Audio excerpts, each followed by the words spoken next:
What's up guys, it's Max or Classify VX, and today I'm just going to give you guys a little bit of a commentary, I guess. I kind of wanted just to be a laid back video today because I have something to do, so I didn't really want to do all this editing, so I'm just going to talk to you guys throughout the video. I had to work today. It was pretty hot out. It was like 91 to 92. I get to sit in the shade all day, so it's good. So today I'm just going to be talking about just random stuff. I had a lot of things happen to me this month. I went on a trip to Disney World, and my flying experience was fun, but I felt like I was gonna die. So I was flying Delta, and Delta isn't my favorite company, but it got me to my destination. I like to fly JetBlue just because they have TVs, and I just like to watch South Park while I was going down to Orlando, but they didn't have that on Delta.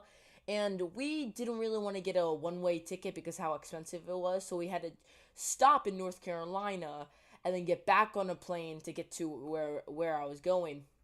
So the first flight to North Carolina wasn't that bad, but the second flight was horrible. This plane was so small. It was probably one of the smallest planes I've ever seen. And I had to sit right near the window. And this plane is so thin and small that you can hear everything outside of the window. So I hear all these engines just bursting in my ear. It was horrible. And then at one point, we were about 20,000 feet up in the air. And I hear the conductor get on the Mediacom, I think it's called. And I hear him get on the Mediacom, and he says that there's going to be turbulence because how low we're flying. So when we get to the turbulence, it wasn't that bad of turbulence. I bet there's much worse turbulence, but this is the first time I've ever been through turbulence. So it was kind of scary for me. So the plane started dropping a little bit, and at first I didn't know what was happening. Then my friend told me, and then I pretty much just buckled in really tight and grabbed onto my seat. And then we landed, so I guess I survived this flight, so it wasn't that bad. Another thing, I really don't like how Disney has all their parks set up. Their parks aren't like the best for getting people out and getting people in.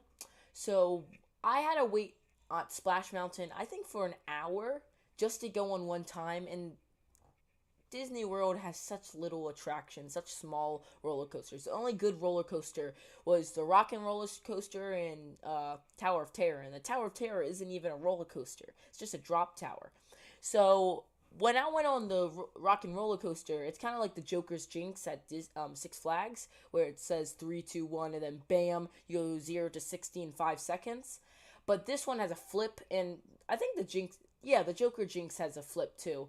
So this one did 3 flips, and then I had a European guy next to me, and he didn't really speak a lot of English. I don't know what country he was from, but he didn't really speak a lot of English. So I see him not really strap in. You know how you have to put down the buckle so you just don't fall out when you're going over the flips? I don't see him do this. I see him just get in, go through it, not even pull it down. And then once, I was kind of freaking out. Once when it started saying 3, 2, 1, and then we went off, the guy finally puts it down. I thought he was going to fly off, but I guess he didn't. Well, I hope you guys enjoyed this commentary, and I'll see you guys next time. Peace.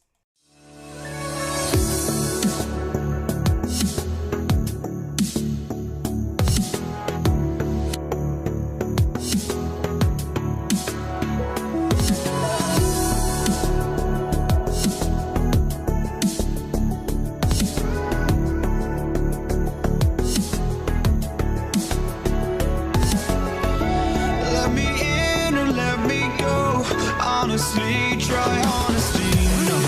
Just tell me what I want to hear, 'cause it could save us.